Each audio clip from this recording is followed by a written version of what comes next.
en muchos casos siempre los problemas tienen la misma base, ¿no? El sistema es lento, tengo que cambiar por una plataforma más nueva. Muchas veces no viene por ahí el problema de la lentitud, pero sí es típico para cualquier oficina de sistemas o para cualquier entorno que hay usuarios que todo el tiempo están sufriendo por tener un equipo que no responde a sus necesidades, ¿no? Y el concepto de tener una computadora bien configurada y que cumple su función es que la computadora espere al usuario y no que el usuario espere a la computadora, ¿no? Ese es el ideal que eh, uno debería buscar cuando configura un equipo. El otro problema es el tema del downtime o cuando algo se rompe, o sea, uno tiene que tratar de minimizar las fallas, buscar cuáles son los componentes que son más propensos a fallarnos y a dejarnos sin poder trabajar. Sobre todo porque en entornos laborales eh, ese downtime, ese tiempo muerto en donde te quedas sin el equipo y no puedes trabajar y que muchas veces provoca que el cliente te venga a patear el escritorio, como quien dice, eh, viene también por eso, porque son costos que no se pueden medir, o sea, cuando vos ya no podés trabajar o el equipo está en una localidad alejada o requiere que un técnico se movilice, todo eso acarrea costos que obviamente repercuten, ¿no? Y sobre todo hay veces que esos costos ni siquiera se pueden medir, entonces se termina siendo una bola de nieve eh, que significa un dolor de cabeza importante para el usuario. Y el otro problema habitual es obviamente la falta de presupuesto, ¿no? Porque con plata cualquiera hace maravillas. El tema es hacerlo con un presupuesto limitado. Como vamos a ver ahora de los próximos conceptos, muchas veces no depende de gastar más dinero, sino que depende de gastarlo de diferente manera, de una manera más inteligente, de una manera distribuida de otra forma, ¿no? Y para eso vamos a atacar un concepto que a muchos les parecerá gracioso, pero que no lo es, que es lo que yo llamo el síndrome I34500, y que la mayoría de ustedes seguramente va a identificar inmediatamente de qué estoy hablando. I34500 se refiere al equipo más vendido, ¿no?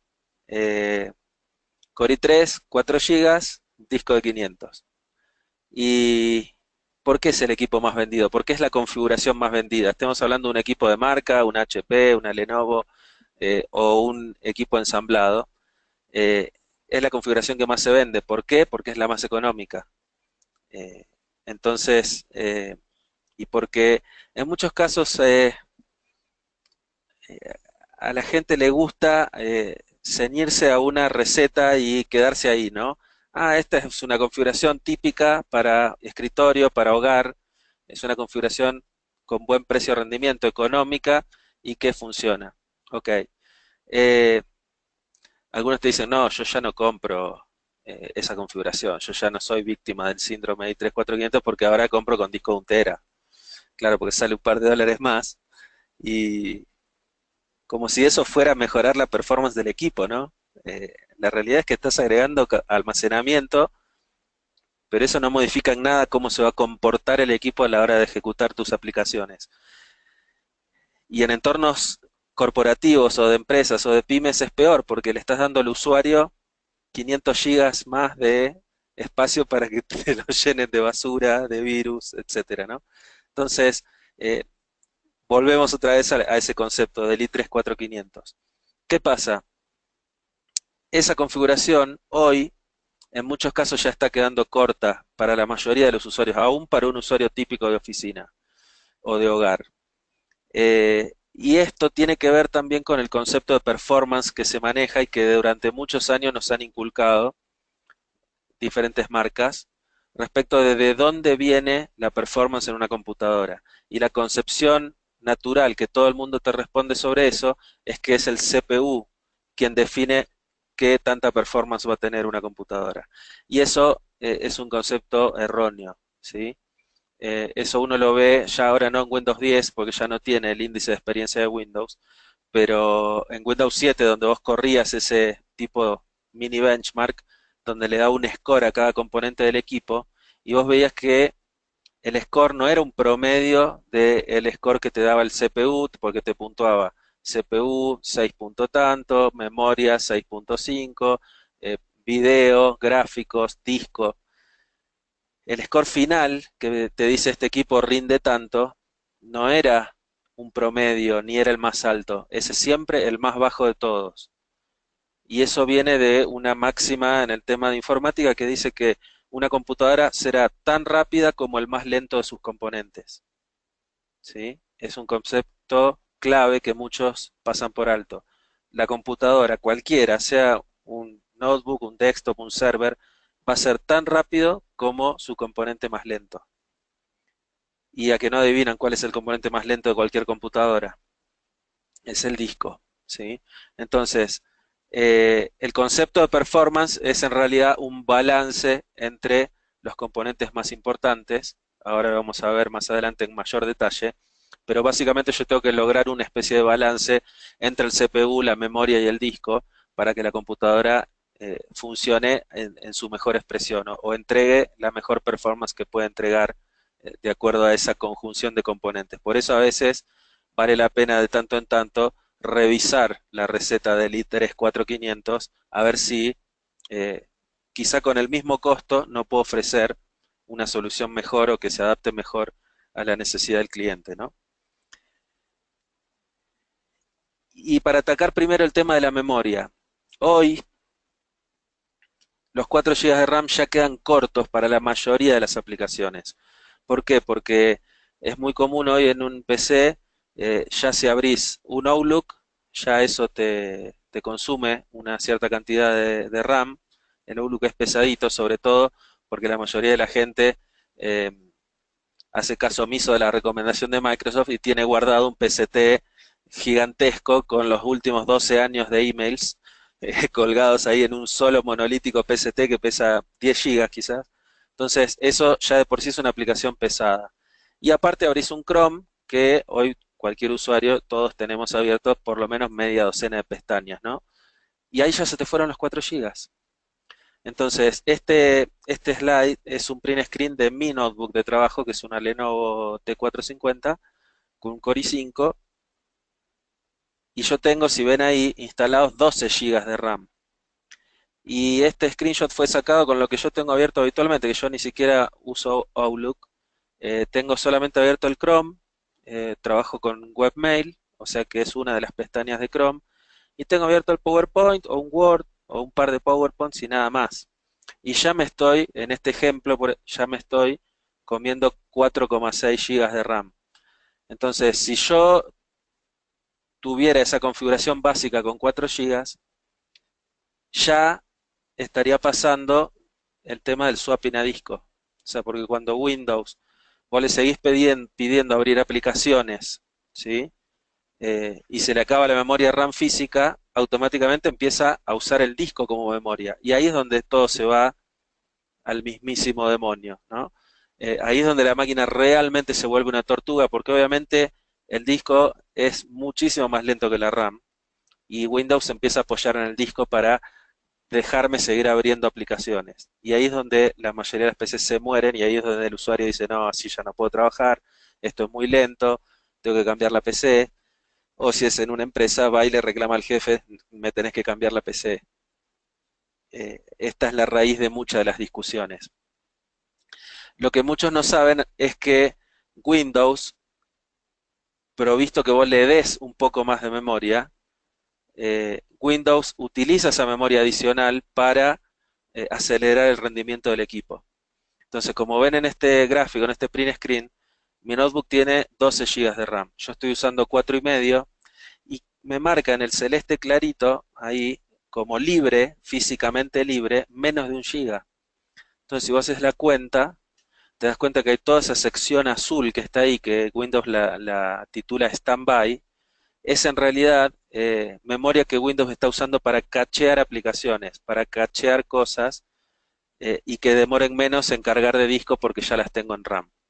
¿Sí? Entonces, si yo le proveo, por ejemplo, en un equipo estándar, en vez de 4, 8 GB de RAM, no solamente que me va a permitir abrir más aplicaciones sin tener que empezar a hacer swapping a disco y evitando que el equipo se enlentezca, sino que además me va a ayudar a que las aplicaciones que estoy usando carguen y anden más rápido, ¿sí?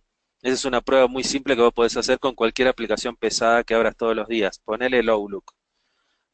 Vos abrís el Outlook a la mañana cuando apenas prendiste el PC y el Outlook va a demorar 10, 14, 15 segundos en abrir, ¿sí? Sobre todo hasta que abre ese PST y abre los índices, hasta que vos realmente haces clic en cada renglón de los mails y el mail aparece en la vista previa de manera rápida, ¿no?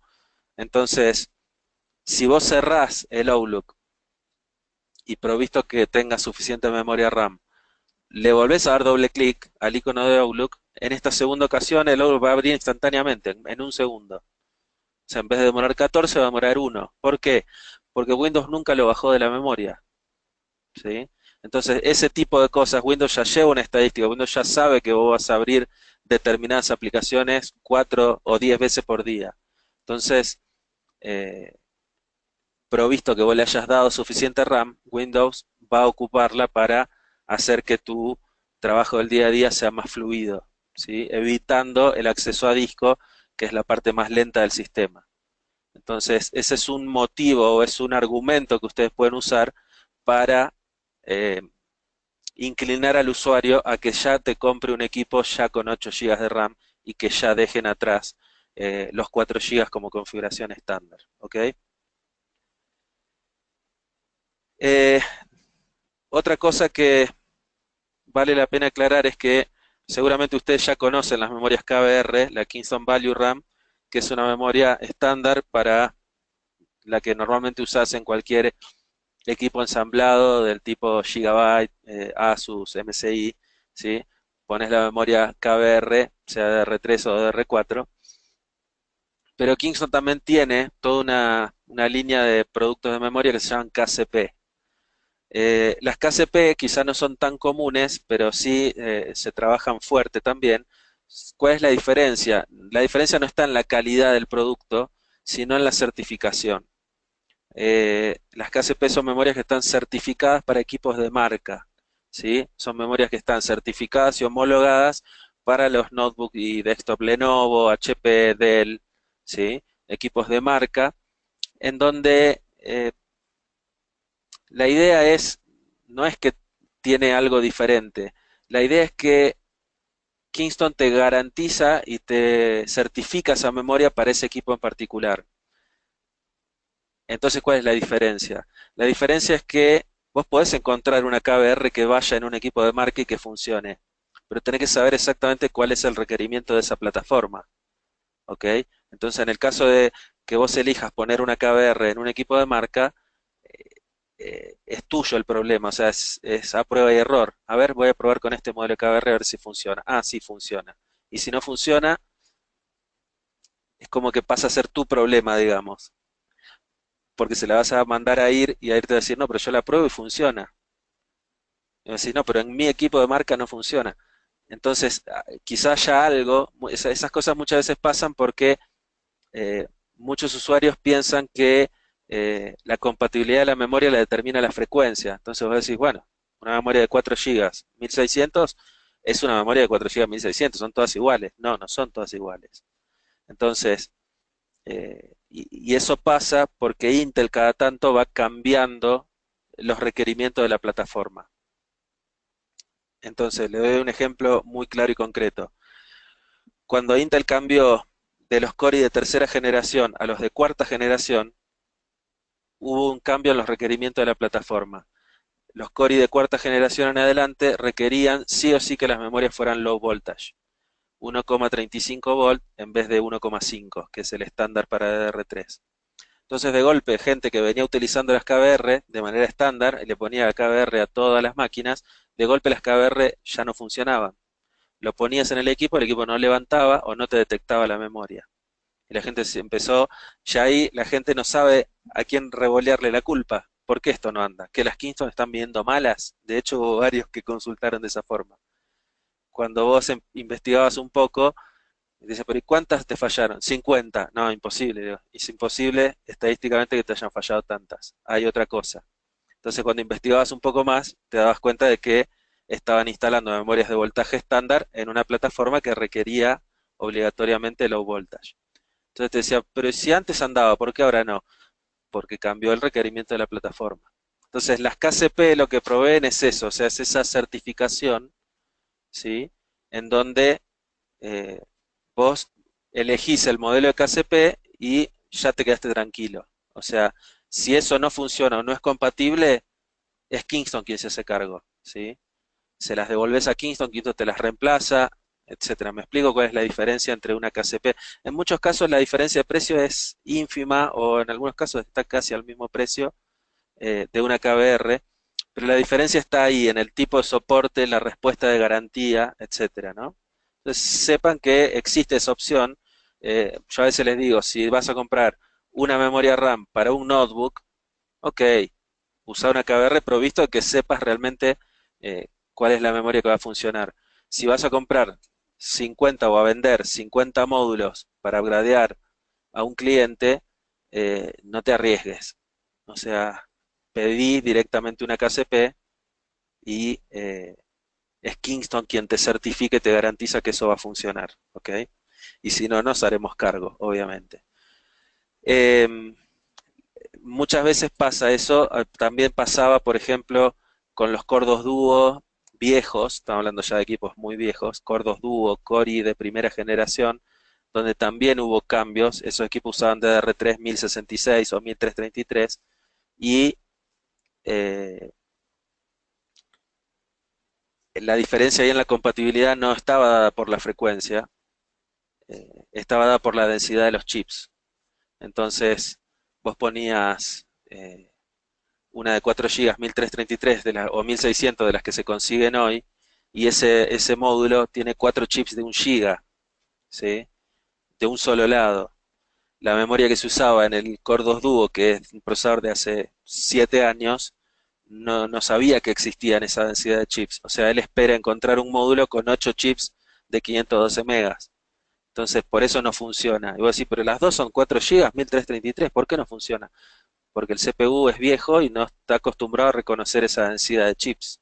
Entonces, esas son las cosas que a veces te marcan la compatibilidad de una memoria que funcione o no funcione, ¿no?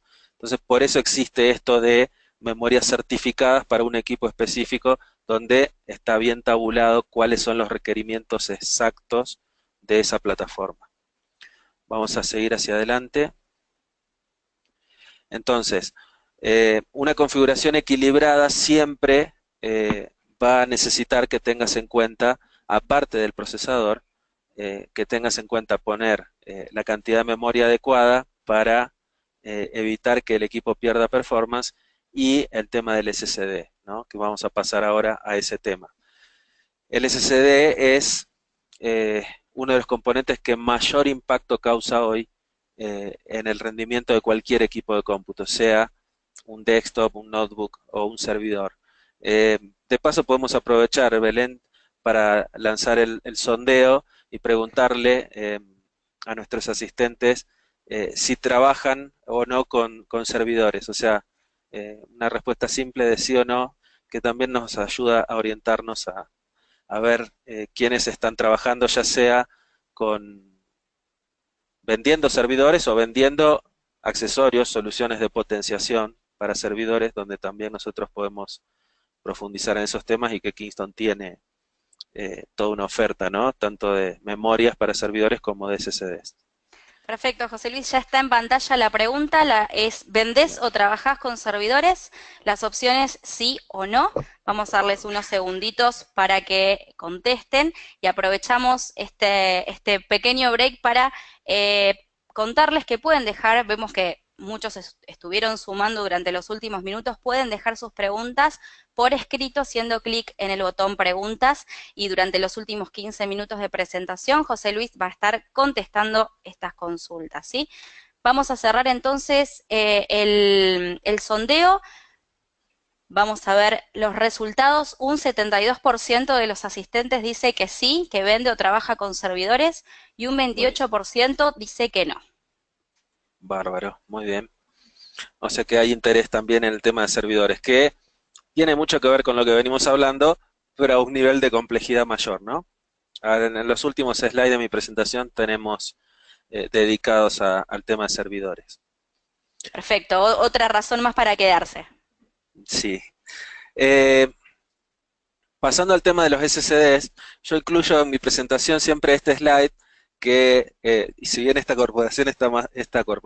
presentación está más orientada hacia lo corporativo, puse un slide que es bien gamer, porque me llamó mucho la atención la claridad de cómo presentan el concepto. Esto está sacado de PC Master Race, que es la página oficial de los enfermos del hardware, ¿sí? Entre los cuales me cuento, eh, que que habla, bueno, son gente que está todo el tiempo buscando el tope de línea, buscando la computadora de mayor rendimiento posible y los mejores componentes, ¿no? Ellos armaron, postearon esto en su página, que me resultó gracioso y muy claro en el concepto. Dice, ¿debería actualizar mi PC? Guía rápida. Y la primera pregunta que hacen es, si tenés o no SSD. Dice, ¿tenés SSD? No. Conseguí uno, ya, es lo primero que tenés que hacer. Y después, si ya tenés SSD, sí, ok, bueno, ahí empezás a revisar el resto, cómo andan tus juegos, si necesitas upgradear la placa de video, o el procesador, o el mother. Pero la primera pregunta que hace es, si no tenés un SSD, tenés que poner uno. Y esta claridad conceptual eh, refleja eso que yo les decía anteriormente. Hoy el SSD es el componente dentro de la plataforma de cómputo que mayor impacto provoca en el rendimiento de cualquier equipo. ¿Por qué? Porque básicamente estás eliminando el cuello de botella, estás eliminando el componente más lento del sistema, que siempre, siempre es el disco, ¿sí? Dicho esto, vamos a una aplicación, a una explicación mucho más concreta y técnica de por qué esto es así y por qué el impacto que provoca el SSD es tan grande. Y por qué es tan importante el balance a la hora de configurar un buen equipo. Supongamos que vos te querés armar una PC tope de gama con un procesador de última generación. Vieron que ahora está la carrera de los procesadores, tanto con Intel, con sus Core i7 7700K, el Core i9 ahora que es una bestia de procesador, AMD que también entró ahora fuerte en la pelea con los Ryzen nuevos y todo que está bueno, digamos, que la competencia se vuelva a renovar, ¿no? Con nuevas categorías de productos y todo. Suponete que vos te compraste el 7700K, no sé, 3.4 GHz, no sé qué frecuencia alcanza, 4 núcleos, 8 hilos de procesamiento, una bestia de procesador. Y ese procesador, vos obviamente querés exprimirle la máxima performance posible. Este slide explica más o menos cómo trabaja el procesador y qué tan importante es el tema del acceso a los datos, porque obviamente el procesador por sí solo no es la computadora y la performance dependerá del resto del balance que haya en el sistema, ¿no? Entonces, dentro del procesador, ustedes ya deben saber, hay diferentes niveles de caché interna, ¿ok? Vos tenés una caché de nivel 1, que es la caché que está presente dentro de cada núcleo, ¿sí? Es la caché más cercana al núcleo del procesador, es muy pequeña y absolutamente veloz. El tiempo de acceso a esa caché es de un nanosegundo, ¿sí? La caché L1.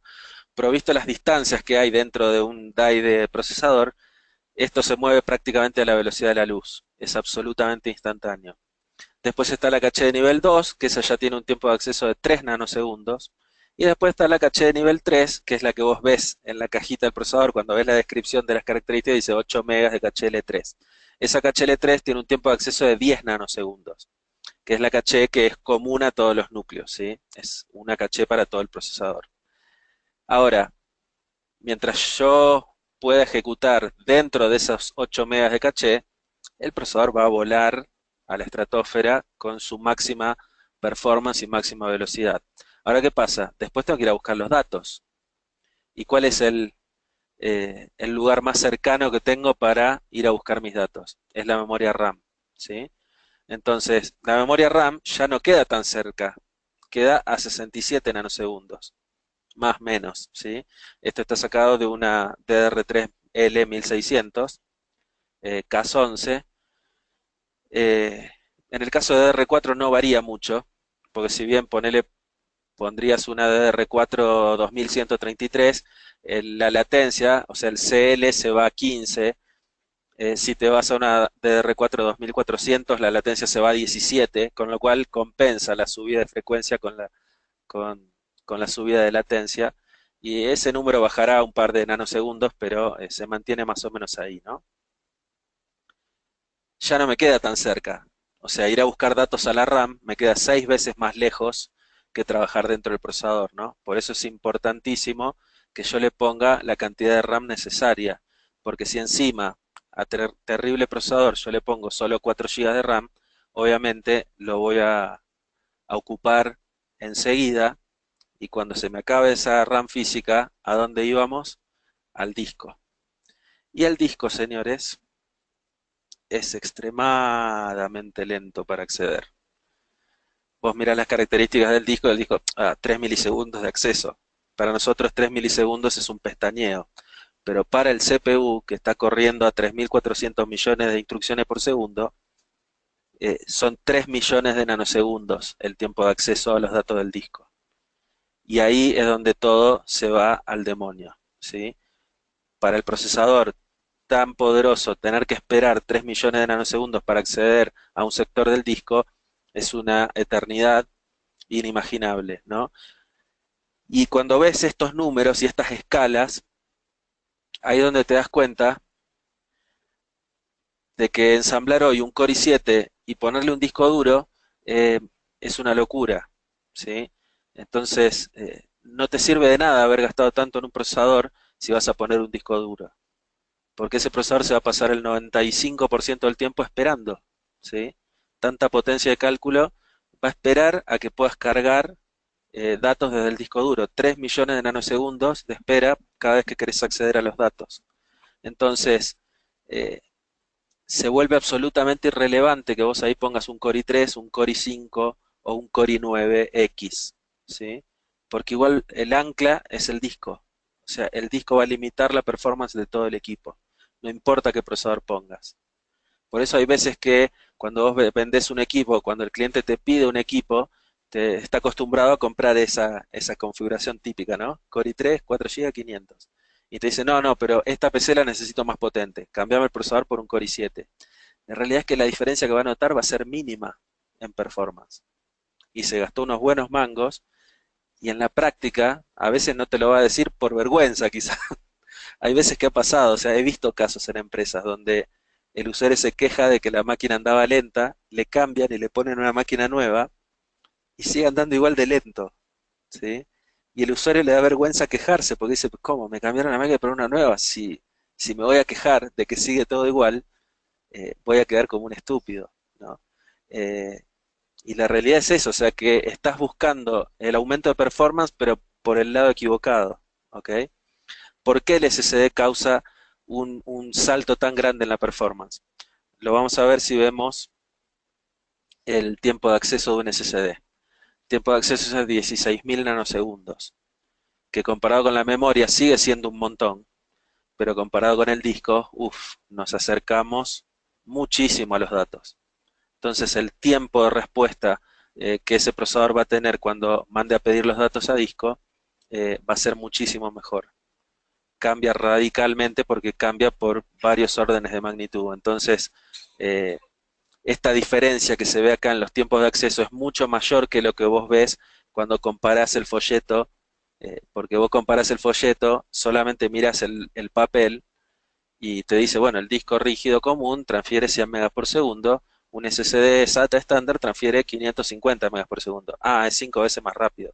No, es más que eso, porque no es solo la tasa de transferencia lo que causa el impacto en la performance, es el tiempo de acceso a los datos también lo que causa el impacto grande. Ni hablar en servidores, es absolutamente, ahí se da vuelta totalmente el concepto, y el tiempo de acceso y el tiempo de respuesta es todo en un servidor, ¿sí? Ok, dentro de eso, eh, estoy buscando en el panel si me dice cuánto tiempo voy. No me quiero pasar de tiempo. Eh, Estamos a las 16:34. Si te parece, más o menos 10 minutos o 15 minutos antes de las 17 podemos comenzar a contestar preguntas, que son Perfecto. muchas, por cierto. Ok, acelero entonces. No hay problema. Esto es un pantallazo de los productos que tiene Kingston hoy, eh, de los cuales, como muchos de ustedes saben, hoy la industria a nivel mundial y a nivel general está sufriendo una escasez relativamente marcada del tema de disponibilidad de SSDs. Por eso los precios han dejado de bajar y a veces se mantienen un poquito altos, porque es lo que sucede siempre cuando la demanda es mucho mayor que la oferta, ¿no? Eh, entonces, hoy estamos navegando una época en donde eh, el consejo que nosotros le damos a nuestros clientes es, si conseguís SSD, cómpralos. O sea, no esperes, porque es una situación que se va a mantener por algunos meses más. eh, y en muchos casos, salvo cuando te quieras salir del estándar, digamos, y pedir cosas de un poco más performance, generalmente se está trabajando todo a pedido y cuesta conseguir. Entonces, ahí nuestra recomendación es siempre ir a los distribuidores oficiales eh, y hacer los pedidos, o sea, hacer los requerimientos y hacer que el PM salga a pelearte las unidades y a conseguírtelas, ¿no? Porque realmente está bastante demandado el mercado de SSDs hoy. La industria en general, tecnológicamente, los SSDs se están moviendo hacia dos extremos opuestos. Por un lado, tenemos SSDs value económicos que tienden a mejorar el número, o sea, a ofrecerte la mayor cantidad de gigas al menor precio posible, un SSD económico para uso de oficina, hogareño, ¿sí?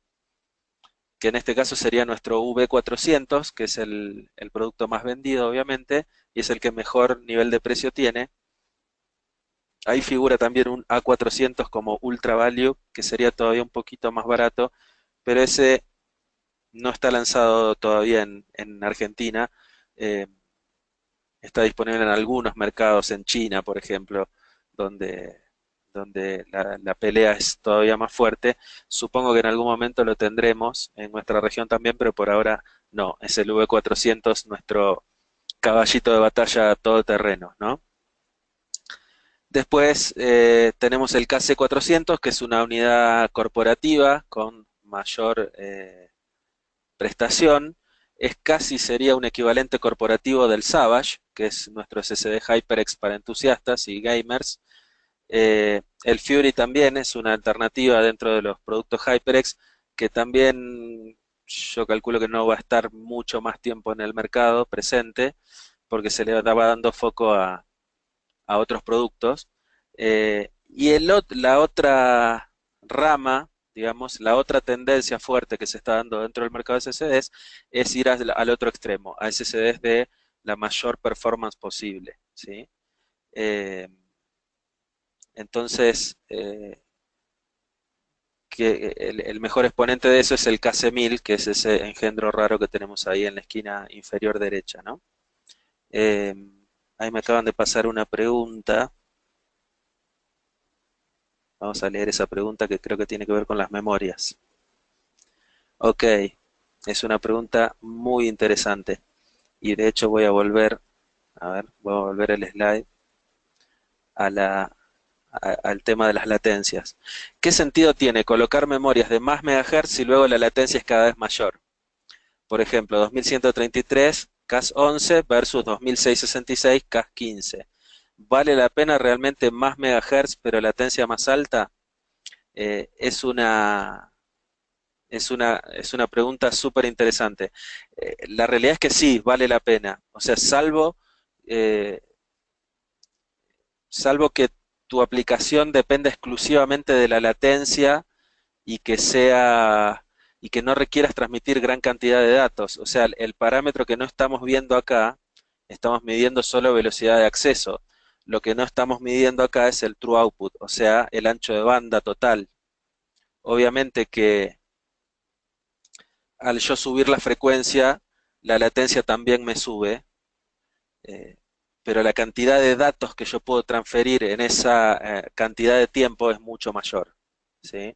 O sea, el subir la frecuencia a mí me permite, eh, multiplicado por ese canal de 64 bits, provisto que yo tenga dual channel, por ejemplo, eh, me va a permitir transferir una cantidad total de megas o gigas de información en menos tiempo, ¿sí? O digamos, más información en el mismo tiempo. Entonces, en la práctica, si bien vos decís, bueno, las latencias no bajan, la cantidad de datos que yo puedo transferir en ese periodo de tiempo es mayor. Y ese es un poco el sentido, ¿no? Bien, seguimos. Después, después seguimos. En los últimos minutos contestamos las preguntas. Eh, entonces, a ver qué me seguía en el siguiente slide. No, los factores de forma. Entonces, un poco les redondeo los tipos de SSD. Dos tendencias, hacia SSDs súper baratos y accesibles, sin sacrificar tanto la performance, y hacia SSDs de gama alta que ya van cambiando incluso de formato y de puerto de acceso. Ya nos vamos tirando hacia el PCI Express, ¿no? Entonces, eh, otra característica que hoy es una diferenciación marcada entre los SSDs es el tipo de flash. Ustedes van a ver acá que en este slide casi todos los SSDs, excepto el de PCI Express, todos tienen la misma performance. Vos ves tasa de transferencia 500, 550, 560, 555 en el caso de los de server. Son todos iguales, entonces ¿para qué tenemos tantos modelos? Eh, y hay algunas diferencias. La diferencia más marcada que van a ver es que en los SSDs que tienden hacia el value, hacia el más económico, usa un tipo de flash diferente que se llama TLC. El NAND Flash TLC graba 3 bits por celda, a diferencia del MLC que graba solo 2 bits por celda. O sea, es una memoria de mayor densidad, se puede grabar más datos en la misma cantidad de chips y eso me permite hacer un SSD más barato. O sea, yo con un 9400 te puedo llegar a la misma capacidad de 480 que tengo en otro SSD, pero con menor cantidad de chips y por ende puedo bajar el costo y hacértelo más accesible. La diferencia es que eh, los chips de NAND Flash TLC son un poquito más lentos y son un poquito menos durables. Entonces, ¿eso qué requiere? Para compensar y que el usuario no sienta esa bajada de performance, requiere de una controladora más eficiente, requiere mejor corrección y control de errores, o SC, que es lo que hacen las controladoras internas de los SSDs, ¿sí? Y eh, obviamente también esa caracterización de que es un SSD orientado a un usuario hogareño, a un usuario de oficina normal, ¿ok? Entonces, ¿cuál sería la diferencia? Cuando vos a veces ves o estás comparando precios y ves que un SSD de la misma capacidad tenés, qué sé yo, más de $10 de diferencia en el precio, hay algo raro, no estás comparando peras con peras ahí. Entonces, si te fijas, vas a ver que a lo mejor uno es MLC y el otro es TLC. ¿Qué hicieron con TLC? Se fijaron y dicen, bueno, para un usuario normal, yo lo pongo en mi notebook, le instalo Windows. ¿Va a cargar Windows mucho más rápido, igual que un MLC? Sí. ¿El usuario nota la diferencia? No.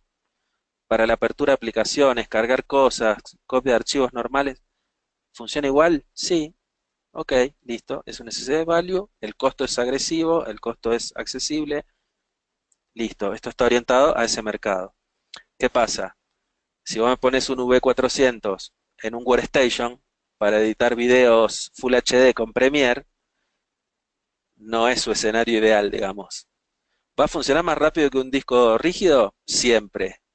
Ahora, cuando le tires 20 gigas de video Full HD y lo mates a cascotazos, vas a ver que la curva de performance se empieza a caer un poquito. O sea, arranca 550 y de a poquito la curva va bajando y va perdiendo performance.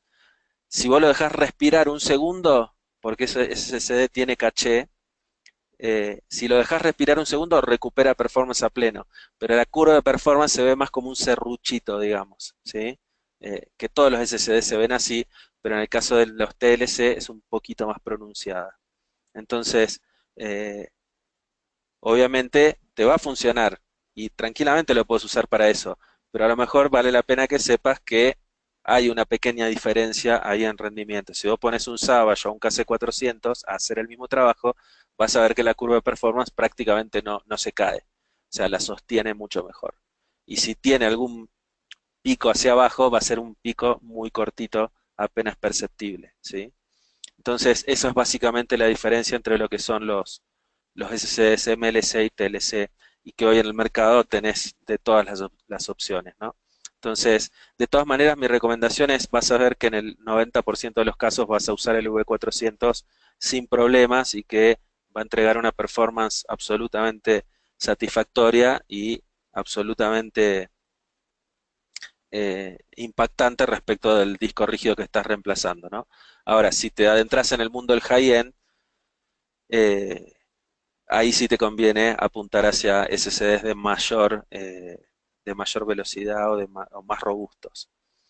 Respecto a los factores de forma, muy rápido, ustedes saben que hay diferentes tipos. El SSD de 2,5, formato disco de notebook, es estándar. Todos los SSDs de 2,5 son iguales.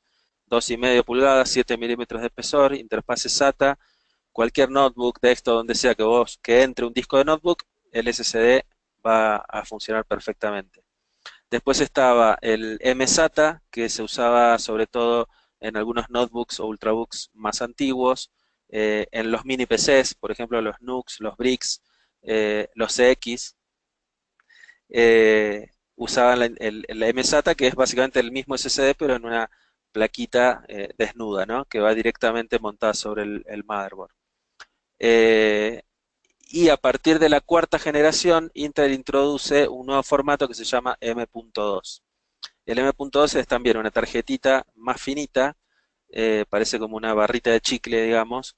Tiene 22 milímetros de ancho por 80 de largo y es una interfase que diseñó Intel y que, como a ellos les gusta complicarla, hicieron que el mismo formato físico acepte los dos tipos de puertos.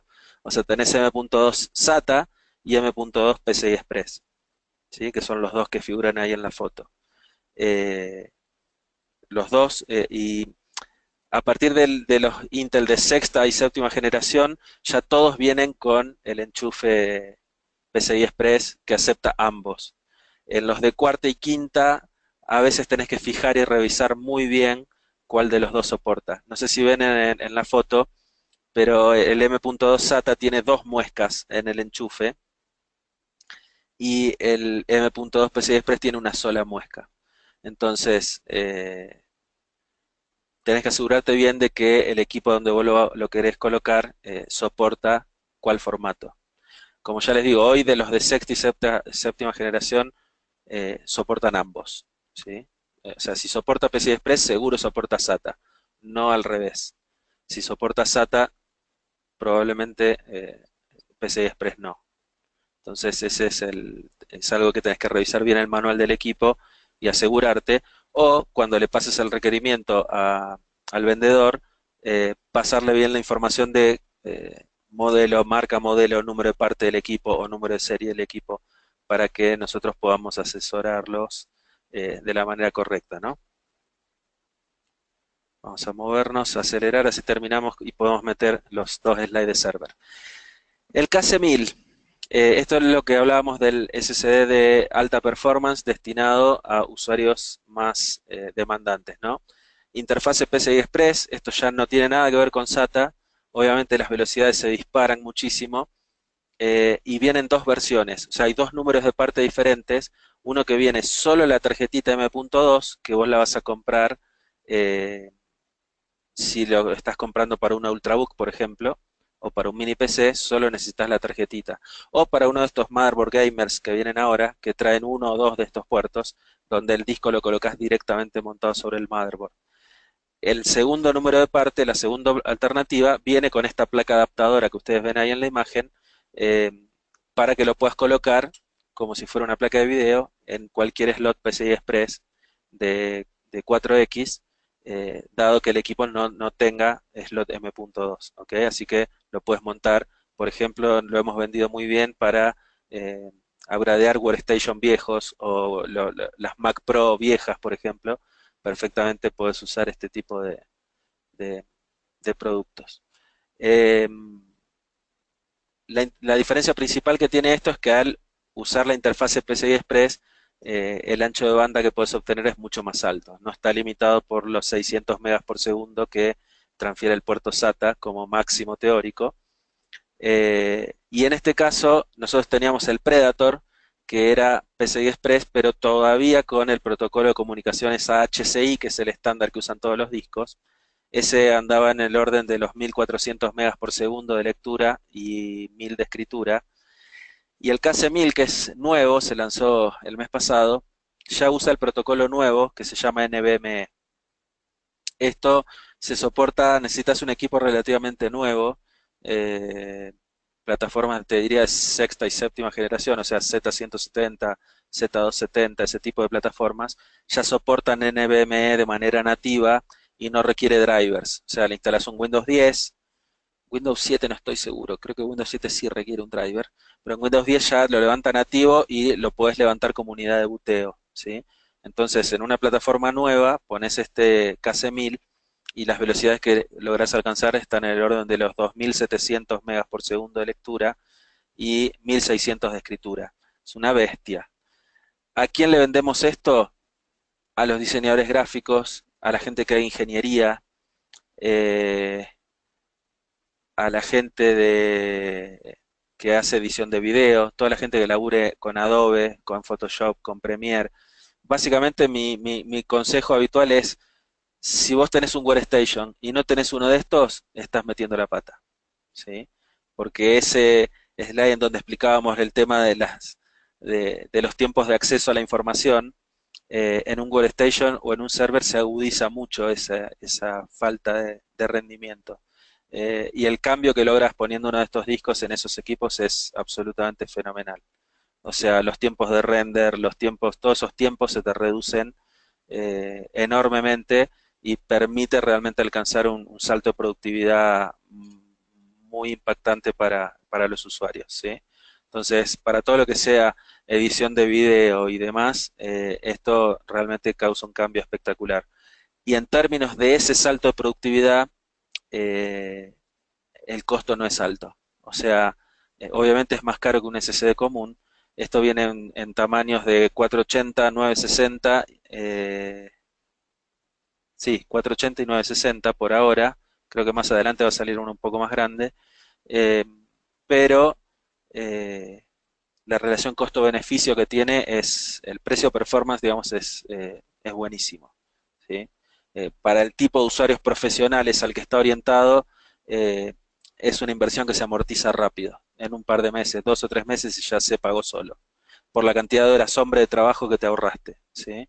Entonces, arquitectos que usan AutoCAD, vos tenés que mover por ahí planos con 24 capas en AutoCAD, edición de video, edición de fotos, cálculos de ingeniería.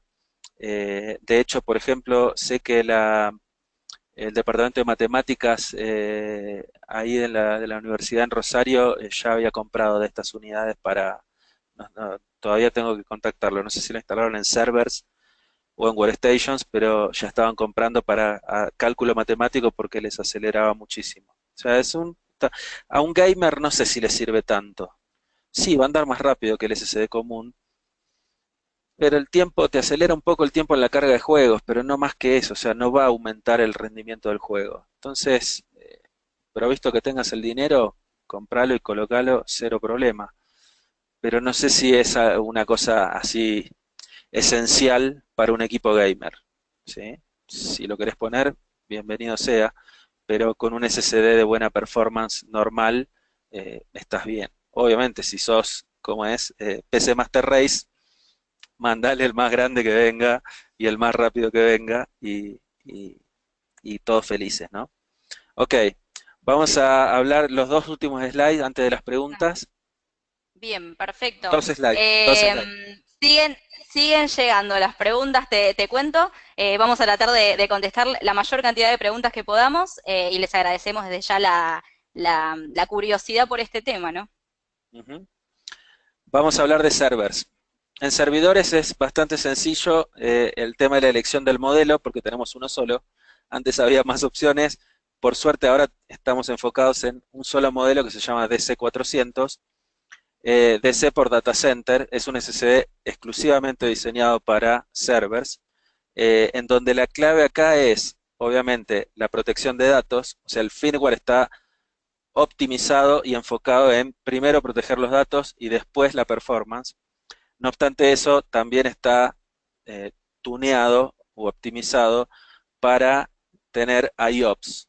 ¿Sí? En un servidor es mucho más importante los IOPS que la tasa de transferencia. Por eso si vos ves la tasa de transferencia no es nada que llame la atención, 555 megas por segundo, lo mismo que cualquier disco SATA. ¿Cuál es la diferencia acá? Esto tiene el doble de caché en RAM que un disco estándar y eso le permite que la performance sea sostenida. ¿Se acuerdan cuando les contaba de esa curva de performance en donde tenías por ahí pequeños picos hacia abajo? Bueno, en este están minimizados absolutamente y la curva es súper plana. ¿Sí? Eh, y vienen diferentes tamaños. Las opciones estándares que manejamos son de 480, 960 y 1,6 teras. Eh, hay otras capacidades ahí que figuran con asterisco, que son, sería como una versión customizada que se maneja exclusivamente a pedido por proyecto, que no obstante lo hemos hecho, y que son SSD que están orientados a durabilidad más extrema, digamos, ¿no? Eh, una de las cuestiones que normalmente se preocupan en el caso del servidor es el tema de la durabilidad. Estos obviamente tienen mucha más durabilidad y son más robustos que el SSD estándar convencional. Tienen más sobreprovisionamiento, digamos. O sea, por ejemplo, en la versión de 480, físicamente, físicamente vos tenés eh, 512 gigas reales físicos. Los 32 gigas esos adicionales que vos no estás viendo, los usa el SSD como spare, los usa para distribuir el desgaste y aumentar la vida útil, y los usa para mejorar la performance. Entonces es un SSD que está muy orientado al tema de servers, bases de datos y eso, y ya tiene 5 años de garantía, lo que ya hace que eh, no sea una preocupación el tema de la durabilidad. O sea, están más que preparados para aguantar bases de datos y demás, ¿no? Con total tranquilidad. El otro tema es el tema de las bandejitas.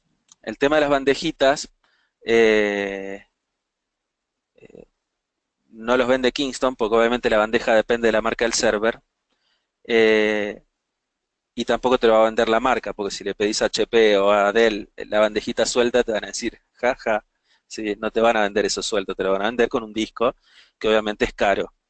Entonces, eso no obstante, hay toda una industria que suministra esas partes, eh, y serías vos como canal proveedor quien hace esa integración, digamos. Eh, entonces, porque eso tampoco hoy por hoy lo maneja el distribuidor local, maneja el tema de las bandejitas, ¿no? Pero eso se compra por internet, se compra eh, online, te lo manda por FedEx. Hoy en Argentina eso entra rápido, valen $10, no son cosas caras, y se consiguen relativamente fácil. Y si son bichos, ya están anotando los dos nombres que aparecen ahí en la pantalla. Eh, Ahí te va a vender el SSD en blister y vos lo vas a integrar con esa bandejita y lo vas a calzar en el servidor. Totalmente compatible, totalmente eh, podés usar cualquier tipo de RAID, como lo mismo que harías con un disco SAS, lo puedes hacer con uno de estos SSDs Kingston. Nosotros incluso podemos apoyarlos en facilitarles los códigos. Y vamos a decir, bueno, quiero para un servidor, como están acá en los ejemplos, tengo un PowerEdge R710 con bahías de 3 pulgadas y media. Cuando vos le pedís a tu vendedor la cotización, le das los datos de para qué servidor lo querés, aparte de cotizarte el SSD, le vamos a pasar, mira, necesitas este código de bandeja, este código de adaptador y los links en donde los puedes comprar, para que puedas, digamos, cerrar la solución. Obviamente que es más complejo que comprárselo a la marca, pero cuando ves el precio, obviamente te va a resultar sumamente atractivo. Y en muchos casos, para muchos clientes, esa diferencia de precio va a ser lo que los va a volcar, digamos, a probar esto, ¿no? como les digo, no es una panacea, es una solución más que vale la pena saber que existe y que la pueden tener como opción, ¿no? Y que por ahí muchos clientes se animan a probar en algún servidor y cuando ven que realmente el rendimiento es extraordinario, eh, se van animando de a poco a incorporar estos productos en los servidores, ¿sí? Obviamente, como estos servidores es un tema bien corporativo, no arrancás por tu servidor de misión crítica, arrancás por el servidor secundario, por un servidor de desarrollo, arrancás por un sitio de contingencia, lo dejas ahí unos meses trabajando para que el cliente pierda el miedo. ¿Y cómo anda eso? La verdad que anda 10 veces más rápido que el servidor principal. Bueno, ¿viste? ¿Cuándo le ponemos al principal también? Y así, de a poquito las empresas le van perdiendo el miedo y van avanzando con esta tecnología, ¿no? Es una opción más, ¿ok? No te digo que con esto vas a tirar a la basura los storage y nunca más vas a necesitar. No, no es lo mismo esto que un storage, eh, pero es una alternativa para los casos en donde a lo mejor tu cliente no tiene $50.000 para gastarse en un storage. eh, Acá lo solucionas con 10 veces menos plata, ¿sí? Entonces, es una opción interesante que obviamente estamos para ayudarlos si tienen interés en vender este tipo de soluciones a sus clientes, bienvenido sea, ¿no? Vamos con las preguntas. Perfecto, buenísimo. Muchas gracias, José Luis. Llovieron las preguntas durante la hora de capacitación, así que vamos a repasar. Vemos Ok. mucha curiosidad en cuanto a durabilidad. Nos preguntan por la durabilidad real de los discos, sobre cuál es la vida útil, porque hay muchos mitos, nos dicen, y si hay mucha variación de durabilidad entre un modelo y otro. Mira, la variación es algo que lo pueden ver en los folletos, lo pueden ver. eh, Hay un parámetro que se llama TBW, que es la cantidad total de terabytes que vos podés escribir en ese disco. La durabilidad va a depender de cuántos gigas por día o cuánto escribas. O sea, mientras más escribas, más rápido lo vas a desgastar. En la práctica hoy ya no es una preocupación, porque la durabilidad que tienen hoy, de hecho, casi todos los modelos nuevos que Kingston fue sacando en el último año y medio, fuimos migrando de 3 años a 5 años de garantía, pues la durabilidad sigue creciendo, ¿sí? Eh, y hoy por hoy les diría que un SSD estándar, el tiempo promedio de vida útil está en el orden de entre 6 y 9 años. ¿Ok? Entonces, hoy ya no es una preocupación el tema de la durabilidad, ni siquiera en los de server. ¿Ok? Eh, Hay algunos casos extremos, por ejemplo, me han pedido algunos clientes de poner SSDs en DVRs, ¿vieron esos equipos para videovigilancia? Que esos equipos están grabando video las 24 horas del día. Bueno, en esos casos a lo mejor sí vale la pena revisar técnicamente el requerimiento, a ver cuántos gigas por día vas a escribir y medir bien cuánto. La ventaja que tiene el SSD es que se puede calcular de manera mucho más exacta que en un disco eh, cuánto va a durar. Dado que vos me digas cuántos gigas por día vas a escribir y cuál es el modelo de disco y qué controladora tiene adentro, nosotros podemos, si elevas ese tipo de consulta a ingeniería, podemos darte una respuesta bastante exacta de cuál va a ser tu vida útil, ¿no? Para ese uso específico. Pero en general, en la práctica, de verdad, yo llevo casi 5 años trabajando en Kingston y nunca vi todavía un SSD que lo hayan devuelto por desgaste. Entonces, bueno, lo agoté. Nunca vi uno todavía. O sea que es algo que no debería ser una preocupación a la hora de comprar. Bien, entonces, contestada la pregunta, aclarados los mitos también. Nos Sí. preguntan si hay disponibilidad de memorias KCP en AIR y para eso aprovechamos a pasarle el contacto de Jesús Alonso, que es PM de Kingston en AIR Computers. Se los voy a dejar a través del chat. Allí pueden ver el mail jalonso@grupoair.com.ar. Cualquier consulta de disponibilidad, cualquier duda que tengan, Jesús está a disponibilidad de todos ustedes para ayudarlos. Así que agenden ese mail, jalonso@grupoair.com.ar. Bien, nos preguntan, ¿Kingston tiene alguna tabla de convertibilidad de KCP a KBR?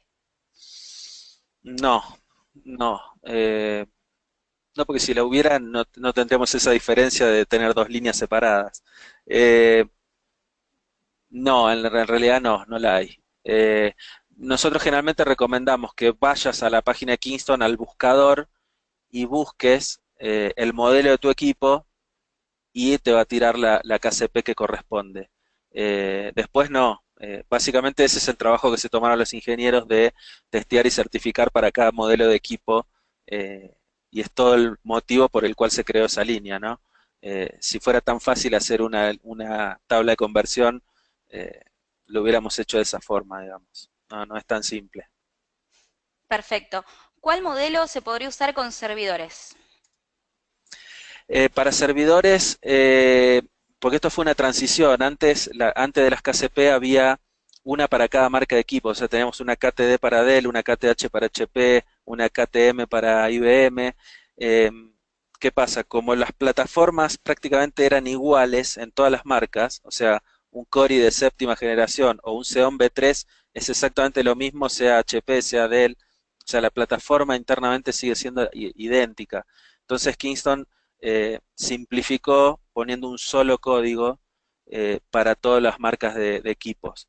Entonces KCP es como que te aúna, o sea, hoy con una KCP puedes cubrir un equipo Dell, un equipo, o sea, si son de la misma plataforma, lo más probable es que vos puedas comprar una KCP y la puedas usar indistintamente en un Core i5, ponele, de sexta generación, no importa si sea HP, Dell o Lenovo, vas a ver que el modelo que te va a decir que Kingston tiene certificado es el mismo número de parte. Entonces, de alguna manera se simplifica un poco de que no tenés que andar manejando 10 SKUs diferentes o 10 números de parte diferentes. En servidores esa transición se está dando también y ya todo lo que es DDR3 para servidores también está bajo ese esquema de KCP y en DDR4 todavía se mantienen KTH, KTL, KTM, pero yo creo que a la larga, con el correr del tiempo, todo va a ser KCP, una sola línea de memoria certificada para todas las marcas, ¿no? Eh, sí. Bien. Continuamos entonces. ¿Es posible configurar un SSD para que solo sea caché del disco rígido? Eh, sí, en teoría se puede, eso es una tecnología que había inventado Intel, que era Intel, ¿cómo era? RCT creo que se llama. Eh, pero es una tecnología que hoy, con el tema de que ya podés poner, o sea, hoy es relativamente económico poner un SSD 240 en un equipo. Entonces no hace sentido usarlo de caché. Eso se usa cuando, y de hecho Intel lo inventó cuando los SSD eran demasiado caros y lo único que vos podías aspirar a comprar era 16 GB, 32 GB, 64 GB, que era muy poquito para manejar un sistema operativo con todas tus aplicaciones. Entonces ahí sí hacía sentido ponerlo de caché y seguir trabajando con el disco mecánico. Hoy me parece que no hace mucho sentido eso. De hecho, eso es lo que está haciendo ahora Intel, por ejemplo, con Optane. ¿Qué pasa? Optane es tan nuevo, está todavía verde esa tecnología, es tan caro que vos no pagarías una unidad de 480 gigas porque saldría demasiado costoso. Entonces te venden una opción de 16 gigas que lo único que puedes hacer es usar la de caché de un disco. Pero en definitiva, por el costo que tiene, te termina saliendo más o menos lo mismo que un SSD de 120 o 240. Entonces, para eso pones el disco 240 y ya está. Y montás tu Windows ahí, tus aplicaciones y corres. No, no dependés de estar y eliminás de todas maneras el disco duro, el disco rígido de la ecuación, digamos. En el caso de un notebook, por ejemplo, eliminás un punto de falla también porque obviamente hay una diferencia grande en un laptop que es el tema de la robustez, la protección contra los golpes, las caídas, etcétera, ¿no? Mientras vos tengas un aparato mecánico ahí, el equipo sigue siendo frágil, ¿no? Entonces, en ese caso hace sentido eh, cambiar por un SSD y dejar todo el equipo en estado sólido, ¿no? Sin partes mecánicas. Bien, súper contestada la consulta. Nos consultan también por qué el M2 es más rápido que el SATA. Eh, el M2 SATA no es más rápido, o sea, M2 es el formato físico eh, y tenemos una versión que es M2 SATA. Ese es exactamente igual que uno de 2,5, o sea, adentro tiene lo mismo, funciona a la misma velocidad. El M2 PCI Express, ahí sí, ese sí funciona mucho más rápido y obviamente porque se sale del puerto SATA y se comunica directamente a través del puerto PCI Express, que además el puerto PCI Express hoy en día en todos los equipos modernos está conectado directo al CPU. O sea, las líneas de PCI Express no pasan por el chipset, van derecho al CPU. Entonces, por eso es que la latencia y la velocidad que puedes lograr es mucho mayor. Perfecto. Y ya vamos cerrando con esta última pregunta.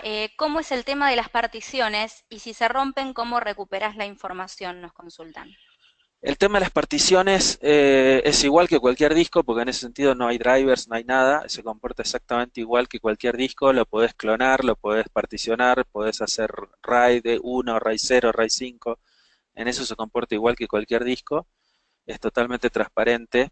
Y el tema de la recuperación de datos sí es una pregunta frecuente y que a veces, yo creo que inspirado por algún fabricante de discos, lo marcan o lo incentivan como una de las pocas desventajas que tienen los SSDs.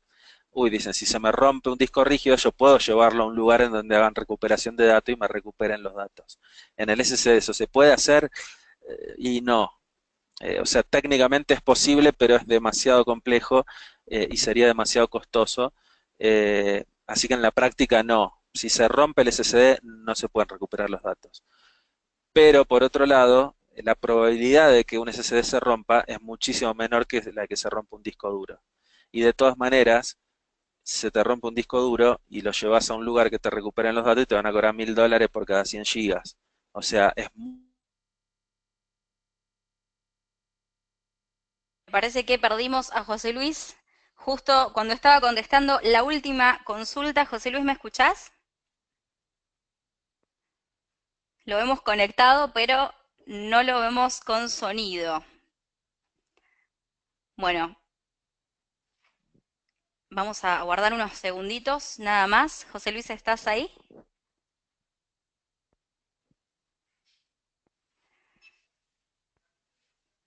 José Luis, ¿me escuchás? No, lamentablemente perdimos la conexión de José Luis. No podría haber sido en mejor momento, ¿no? Porque cerramos de esta manera la capacitación. Bueno, que quede la despedida entonces de José Luis y el agradecimiento gigante por parte del equipo de marketing por esta clase magistral realmente de SSD que nos dio.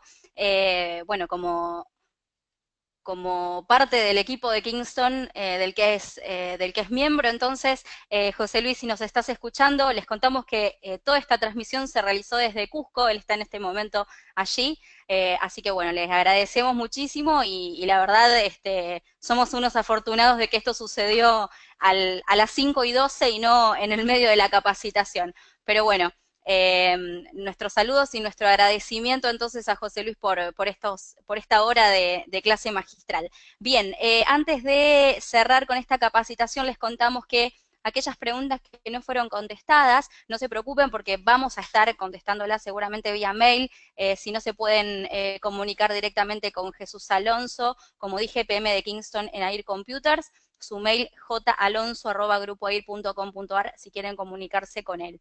Por otro lado, les contamos que vamos a estar enviando un mail entre hoy y mañana con un link al video de esta presentación, así que no se preocupen, van a tener todos estos datos que compartió con nosotros José Luis en sus mails. Tengan paciencia, lo único entre hoy y mañana va a estar el mail en sus casillas, y si no, también pueden ingresar directamente a capacitacionesair.com.ar, que es donde nosotros no solamente subimos los links para inscribirse a las futuras capacitaciones, sino también subimos los videos una vez que estas finalizan, ¿sí? Los invitamos entonces a que se inscriban a las próximas capacitaciones. El jueves que viene tenemos a Dell hablando de servidores, así que Dell EMC súper interesante también para potenciar los negocios. Y en este momento estamos cerrando ya esta capacitación. Al momento de cerrar la sala se va a disparar una encuesta. Tenemos 3 premios para aquellos para sortear entre aquellos que respondan la encuesta. Son 2 remeras HyperX y un SSD Kingston, así que súper premios para esta tarde de jueves. Muchísimas gracias, mi nombre es Belén Albornoz y les agradezco muchísimo de parte de todo el equipo de Air Computers el tomarse estos minutos para aprender y para potenciar sus negocios. Nos vemos el próximo jueves entonces, jueves 24, nos reencontramos con Dell EMC. Hasta la próxima.